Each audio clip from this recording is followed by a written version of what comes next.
episode 6. All right, here we go. Ladies and gentlemen, welcome to episode 6 of the Jeff and Nick Show. I am Nick. I'm here with Jeff. What's up, everybody? How are we doing today? Doing good. First day of school. School back. Kids are back. First day of high school for both. For my daughter, and my son's already a junior, so both kids in high school back at the same school. Go Tartars! So happy I get the house to myself again. Those Tartars. That's right. Today is August the 24th.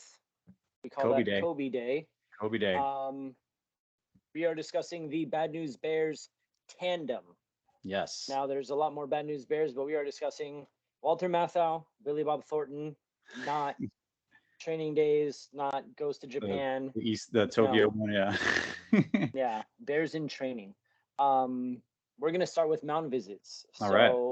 Early in last week's episode, I had said that Penny Marshall directed Little Big League. I was wrong. Of course I was wrong, because she directed A League of Their Own. A League of Their Own. It's very early and incorrect. What do you got for mound visits, Jeff? All right, we had a discussion about the pumps, the Reebok pump shoes. It was in the Jonathan Silverman's character had it in the glove. I think I said David Robinson was the one to have them. From what I researched, it was Dominique Wilkins. It was a Dominique Wilkins shoe in 1989, and in 1991, D. Brown used them in the slam dunk contest, and he was very visibly, you could see him pumping up his shoes to win the 1991 dunk contest. So that was not David. I don't know why. I swear it was David Robinson. I swore it was him, but I guess it was Dominique. Shaq was another player with a Reebok contract. I did a little digging on that one too, so I wanted to make sure that we both understood what was going on in that one. Yeah. What's one for you? What do you got? I wanted to break down how many games were played. So you played against 3 other teams, a 7-game World Series per the movie, meaning if all the stats add up, you played about 33 games against each of the other teams. And Wow. that's, give or take a couple games. You're playing a 99 game season. You're, maybe a couple of scrimmages here and there, but that's a lot of ball games, and I'm sure they weren't playing scrimmages at that time. No, definitely not. Definitely not. You're talking about League of Their Own, right? That's one? Correct, League of Their Own. Okay. Yeah. Ricky Henderson played 93 season in Oakland, got traded to Toronto, went back to Oakland in 94. That's what it was, yeah. Kevin Elster did not play in 1993, and he is from Huntington Beach. Oh, local. Semi-local. I got one here. I got one. The only person 100% get every single vote into the Hall of Fame, Mariano Rivera, 100%. Followed by, I think I said followed by Derek Jeter at 99.74, and then by Griffey 99.32.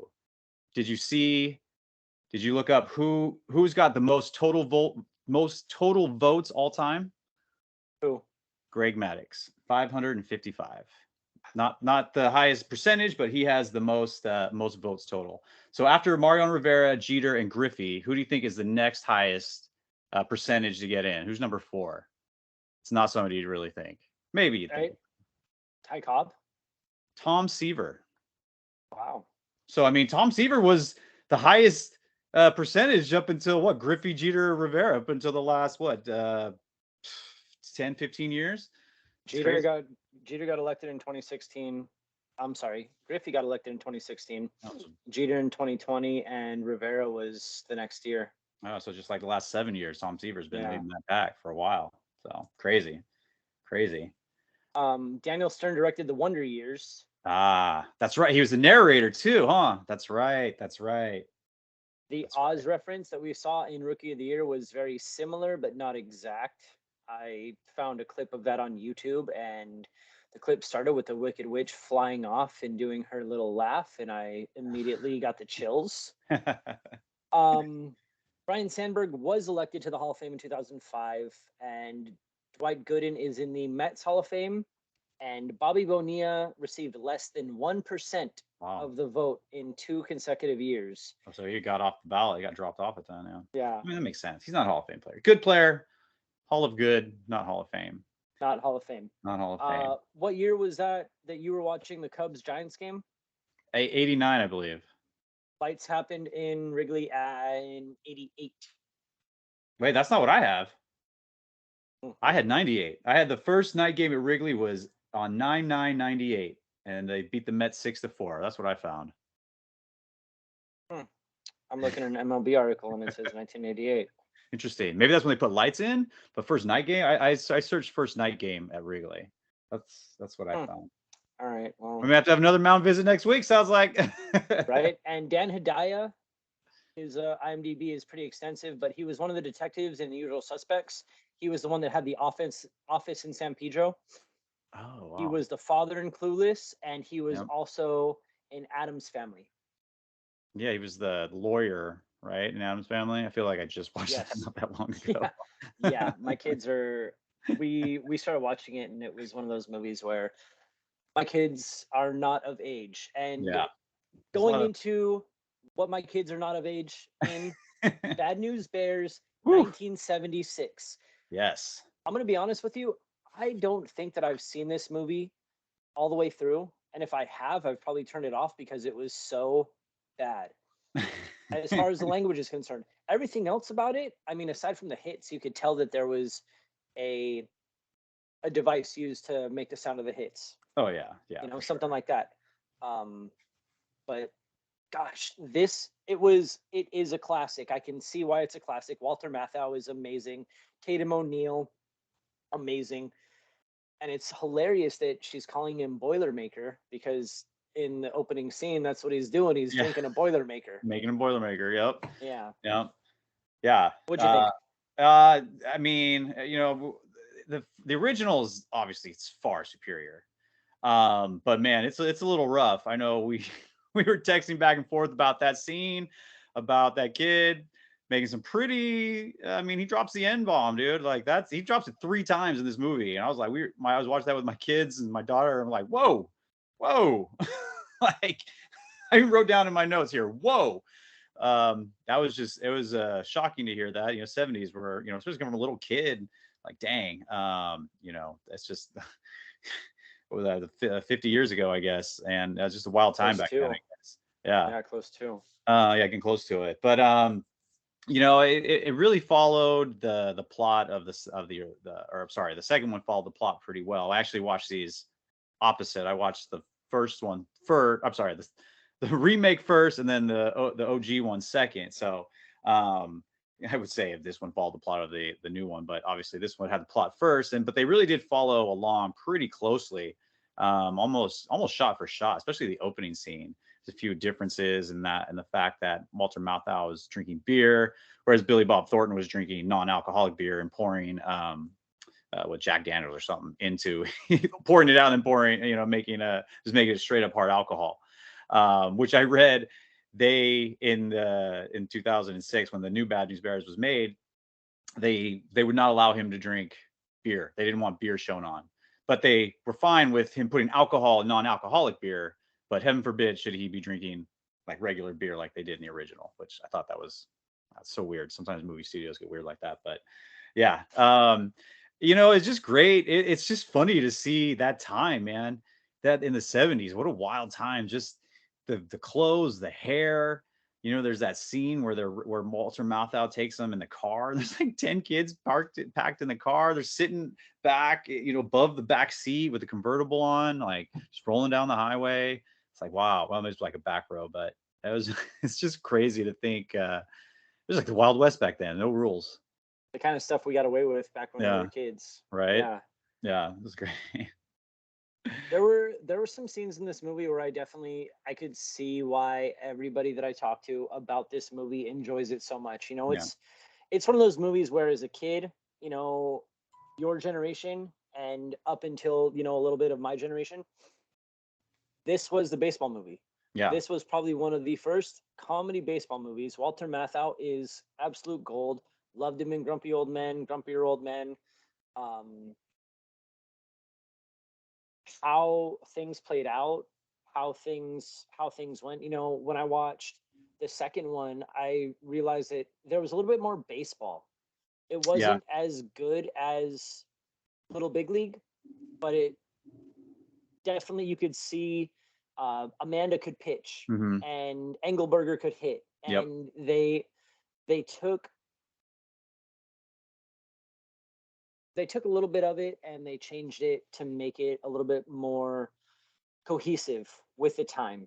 Yeah. I don't remember them saying any bad words as far as like, aside from the middle finger, Yeah. There's a aside few from stuff like there's a that. few sex jokes that I think were in the remake that weren't in the original one, but yeah, it was definitely a lot tamer in terms of the words that they were using. So Aside from him taking a group of kids to Hooters, and right, I know, it's have fine. you ever been to Hooters with your kids? You have to sit in the minor section. You can't go to where all the fun is. So how that happened, that was Yeah, hilarious. little some liberties Um, there. yeah, I really like for the original one, it's such a classic, like you said, and it's easy to see why that was the seminal baseball movie there, up until probably the late 80s and 90s. But I really like the portrayal of the kids. As I'm sure you with around Little League, like that's what the kids are like. Like that's there's kids that are good. There's the big catcher. There's kids that mess around, don't want to, just want to fight and just be. There's always that one mouthy kid. There's always that quiet kid. You stick out in right field, or he's on the bench. And I really like the realistic portrayal of the kids and the demographic of what they had there. I thought that was really true to even today. Whereas a lot of these other ones where it's just like all these kids are good, Little Big, or I guess we haven't really seen any. Well, Sandlot, like in Sandlot, those kids were all good. You know what I mean? They were all good, except for, Smalls. He became good, yeah, but I he like got this there. one where not all of them were good. And, I think it was a good portrayal, had a good mix of what you really get in a baseball team. I really appreciated that because that's not I, always the case. no, and it's not. The parody is so different and completely. You go from, I had a team, I coached farm, and we had, what is it, 7 and 8 year olds, Yeah. 6 and 7 year olds, excuse me. And you're going from kids that know how to play, that know how to throw the ball, to a kid who didn't know how to throw the ball, was scared of the ball. I can remember one of our last games, I said, hey, the ball's not gonna hit you, don't back out, don't back out. What happens? The kid gets hit in the foot, In the foot, of in the course. foot. And of course I'm not going to happen. Nothing's going to happen. You are going to be fine. And then it hit him in the foot. Plunked in the foot. Hey, guess what? You got first base. Welcome to first Good base. job, kid. That's Take your base. yeah, that's what I would tell these kids. It's funny. There were some hilarious things in this movie that I got from Walter Matthau. Throwing a baseball is I threw a baseball and it melted like a ball of ice cream. Um, Stuff like that. His accent was just incredible. The fundamentals that they worked on. That field is still in use. Oh, really? Sony plays adult league baseball games at that Oh, field, and it's right off of Sepulveda, off of the 405 and oh, Wilshire, really? I believe. Yeah, very close to UCLA. I'm not sure. Is it like it's not Barrington, is it? Is it like up in the No, I Barrington? think it's Oh, I think it's Pico. is it Oh, okay. Yeah, I I think I it's used to live in Pico. that area. That's why I used to live in that area. So that's what I'm thinking. I'm trying to. It's been a while, but yeah. It's right Um, across. Sony Studios is on the east side of the street, and the field is on the west side of the street. oh, okay. And you can't see it. You can see it from the highway if you know it's there, but if you're driving by and you're not, you know, I Yeah, I don't, don't know. I don't know if you're driving or if your wife's driving, but if you're driving up and you're closer to the right side of the freeway, um, You see it there. Okay, you can see it. I'll Yeah. take a look next time. Yeah, especially with the OG one, I felt the opposing coach, the Yankees coach, was it Vic Morrow in the OG and Greg Kinnear in the second one in the remake. I found, I mean, Craig Kinnear, he played such a prick. He played such a good prick in that movie. And and like I said, you did it. I know I've met many of those type of coaches, in Little League and soccer and stuff like that. I don't know. I didn't get that. Type of meanness coming from Vic Morrow's character in the first one. He wasn't quite as mean till the end. It got a little more at the end, but man, Greg Kinnear from the very beginning of the remake was just, he was like, I hate this guy. You shouldn't be here. But I really didn't get that feeling from the original character. I don't know. Did you kind of have that too, or? I got that from the start. I could tell that there was going to be that tension, Yeah. that there was going to be that friction between both of them. how nobody wanted them in the league. These Yeah. kids were outcasts. And having understood that, I watched the 1976 one first, and then I watched the Billy Bob Thornton one second, just because I wanted to go. I'm not that Star Wars original guy where I want to watch episode 1 all through episode 9. Right. No, I will watch A New Hope, Empire Strikes Back, Return of the Jedi, and then I And will go to prequels. the prequels, and then I will And go then to the the sequels. sequels. I'm one of those, but I don't need to do that because I've seen those movies so many times that Yeah. if somebody's asking me how to watch them, this is how you watch them. It's kind of like the Marvel movies. If Right. you're going in, you're like a child walking into a movie with no frame of reference. You have to start with the Hulk and then Iron Man, and then you go. So for me, you can watch these movies however you want. I am in no way, shape, or form going to tell anybody what order they should watch them in. I do appreciate that you watched them that way because it gives us Yeah. disparaging views. Was that a Big Lebowski reference there? The with like a child walking in. Yes, it certainly You're like a child. He was walks in. one Talking of to my Donnie. favorite movies. That's the best movie. Yeah, and John Goodman's in that one too. And next week we want to discuss a John Goodman That's right. baseball movie. That's right. I wanted to touch on one thing you mentioned just a second ago about hitting that kid. Told him to stand in there, and he got hit, and you hit him accidentally, and that happened in the movie. But when I coached, and I never did it, but I remember telling my assistant coach, I'm like, dude, what we need to do is line these kids up because they're so scared of the ball being thrown. Line them up against the wall and just throw a ball at them. Turn around. This is what it's going to feel like. Punch right between the numbers. All right, now you've all been hit.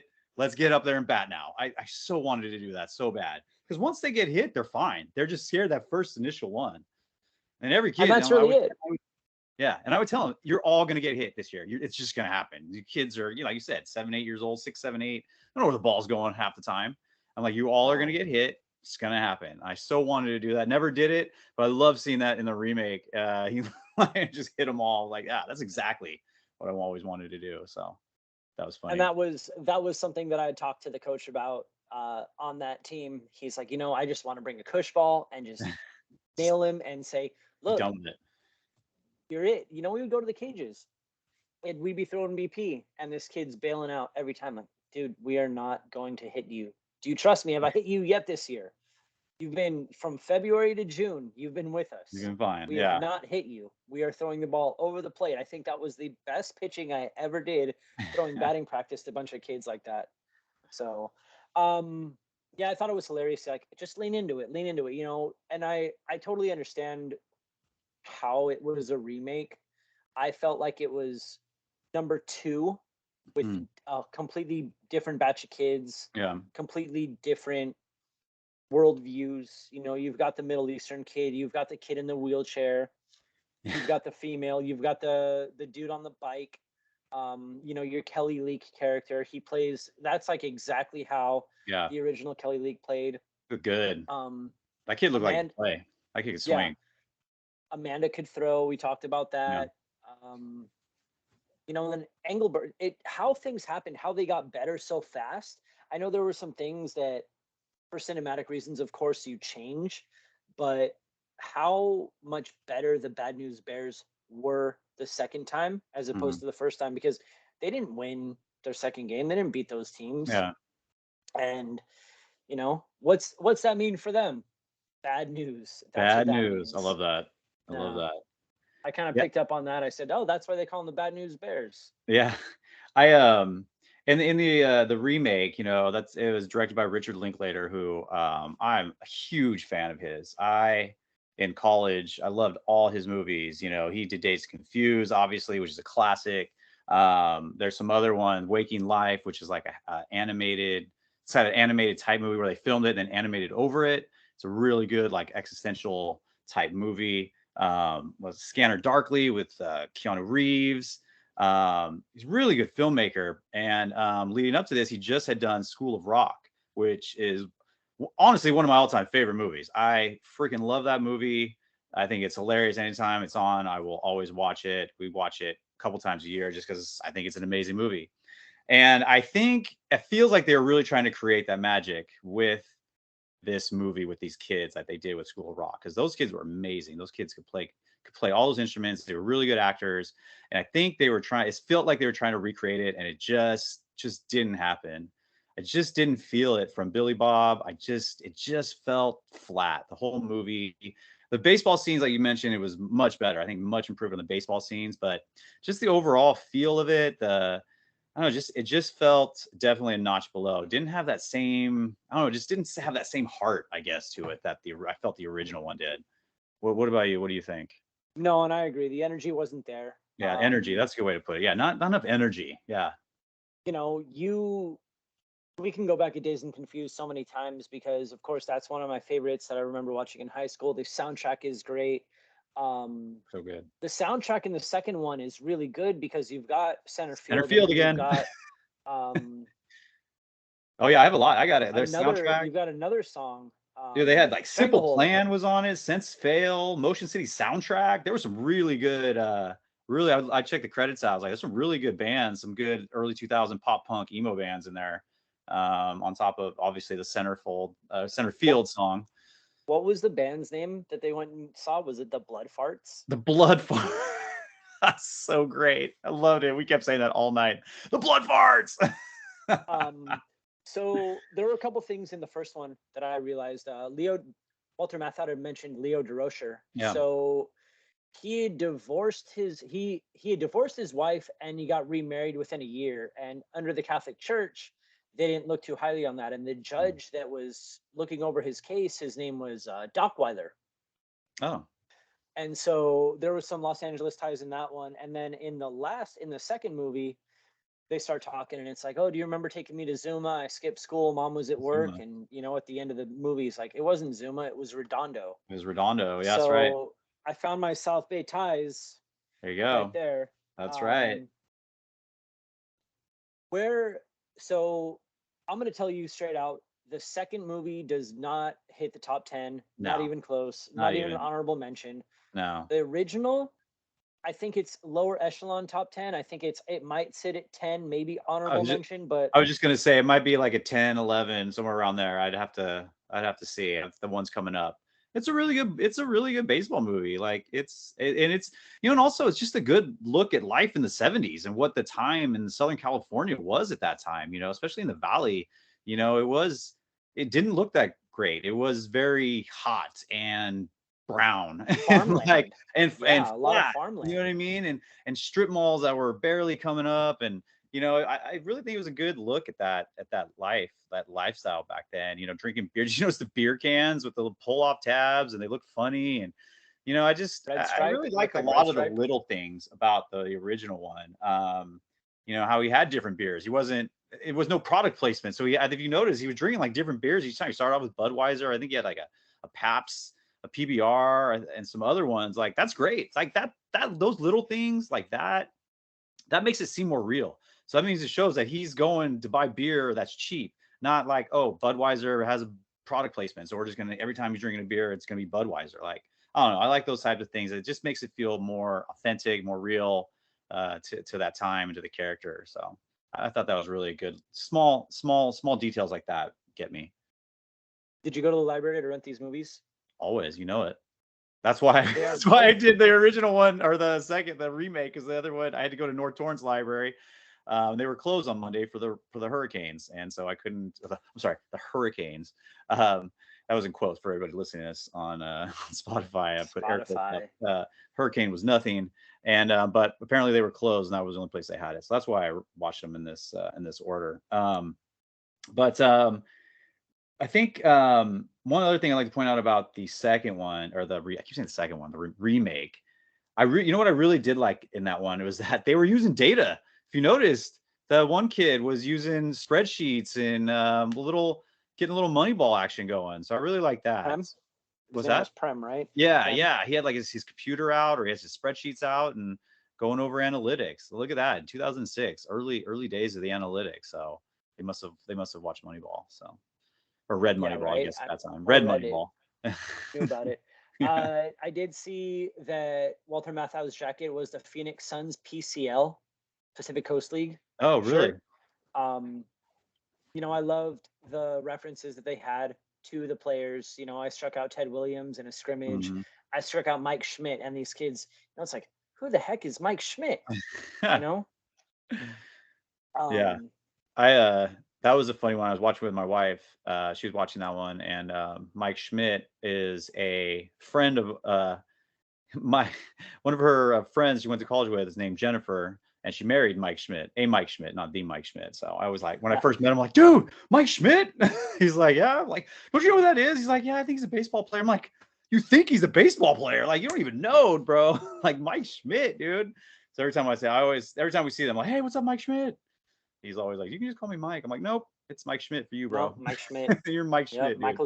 Michael. What's your middle name? Is it Jack? Michael I Jack should Schmidt. ask him. Should ask him. Yeah. Send him a picture of Big Mike. Say, hey, is this your place? Yeah, right. Hey, explain to Um, me. We had questions about the batting order in the remake, because what's his name was batting in front of him. Engelberger.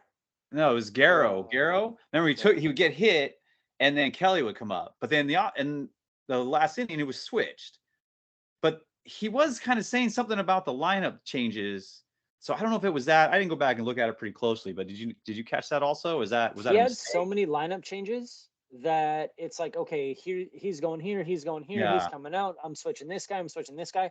I didn't know you can make lineup changes I don't when unless you're you're substituting changing. players. Yeah, I don't. Yeah, that was odd. I guess they had to do it to fit the to fit the narrative there and keep the drama going. But yeah, I don't think you can do that either. Maybe they have special rules. It's a Wild West up there in the valley. You know, who knows what happens Yeah, up there. right. Well, and it was also youth league. It wasn't little That's league, so true. they're not pertaining to little league rules. I'm sure if it's That's true. a different league, you can make whatever rules you want. Like, okay, and I'm sure in little league, it's like, okay, cool. I'm gonna take the guy out of the 3 hole. He's gonna sit for 2 innings, and Yeah. then I'm gonna place him back in the 6 hole.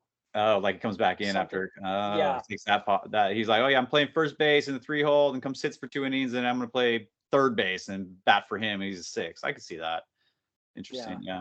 We were wondering about that. Um, the green screen that I saw in the remake was absolutely horrible when Billy Bob's up there and he's throwing batting practice, and you can tell that there's a green screen behind him. Oh yeah, I know what you're talking about. Um, Yeah. but the infestation, he's his job, his Oh yeah, the rats, getting the rats. yeah, not only rats but I can't think of the name of it. But yeah, you go from a pool cleaner Hmm. to a rat trapper, and did you see the scene where he has all of the rodents in his cooler and he dumps them out and then puts all his beer in the cooler? I guess I didn't even notice that part. I didn't even Oh, notice that that. was That's so bad. nasty, dude. That's gross. Yeah.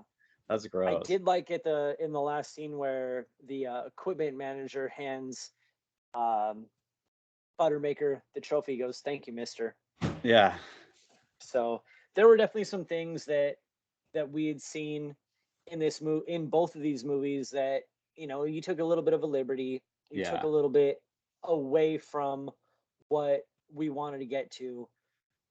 All in all, the second one doesn't add up. The first No. one is definitely it. Is there anything else you want to discuss about Two. the I Bad have News I have I Bears? have just two quick hits here about it. In the remake, the black kid, what was his name? His favorite player was Mark McGuire. I was like, yes, love it. And in the original, his favorite player was Hank Aaron. That's right. Big sluggers. Yeah, Yeah. sluggers. So Mark McGuire was my favorite player growing up pretty much until the steroid thing. And then I was like, well, I guess Ricky Henderson. Ricky Henderson is Ricky Henderson, who I say, people ask who's your favorite player. Ricky Henderson has my number 24. That's my number. But like growing up in my formidable youth and little league years, it was always Mark McGuire until we got got busted with steroids and stuff. But Mark McGuire was always my favorite. So I liked hearing that little throw out to Big Mac there. And the last thing I wanted to just mention, watching both these movies, my wife joined, and after watching them, she's like, "Is that what the kids are like?" And I'm like, "Yeah." She's like, "Is that what it's like coaching them?" I think it was in the original or the remake when they were just spazzing out on the field, just going crazy, not listening. She's like, "Is that what it's like?" I'm like, "Yeah, that's exactly what it's like." Just like wrangling cats, man. You got like one or two kids who want to pay attention, and everybody else is just you never know what you're gonna get. It's just a disaster especially the first few practices till they start whipping up into shape. But yeah, I was like, that's exactly what it's like. It is legitimately like herding cats because you are trying to get 12 kids who haven't been out of the house all day Yeah. and they want to do whatever they want. And it's a lot of Um, standing around in baseball. It's a lot of waiting your turn. When we're doing infield, it's a lot of waiting your turn. So, yeah, it's a yeah, lot like get out of the dirt. And if I'm like, just play in the dirt. I don't care. Whatever. we, we didn't get all dressed up for nothing. Yeah. I did like what they called the cup in the remake, the genital defense apparatus. Yeah. That's good. That was great. I love it. Um, My quote came. I have a quote here from the remake. Actually, baseball is hard, guys. It really is. You can love it, but believe me, it don't always love you back. That's a really good quote there by Billy Bob. I really like that. Really like that quote. And I will mention again. Obviously, we do not play at any type of high level, but it's like that too. I can replace slow pitch softball with baseball, and it it is doesn't always love you back. it is extremely humbling. Exactly. Um, Next week we will be discussing Trouble with the Curve, All Clint right. Eastwood, and because you mentioned Mark McGuire, we are going to go with 61. All right. And 61 has an asterisk on it. That is the movie about the Roger Maris Mickey Mantle home run chase in 1961 by Billy Crystal. He And did on that? that note, Oh, he did. all Yes, right. he did an Can't wait. amazing Well, job. Torrance Library. Expect me and have those movies ready for me. Deal. Make sure you listen to us on Spotify. There will be a poll on what you thought about not only this episode, but what you thought about Bad News Bears 1 and Bad News Bears 2. Thank All you right. again, Jeff. Nick. Pleasure, sir. I will talk to you soon. All right, buddy. Have a great Have, evening. have a good one, bud.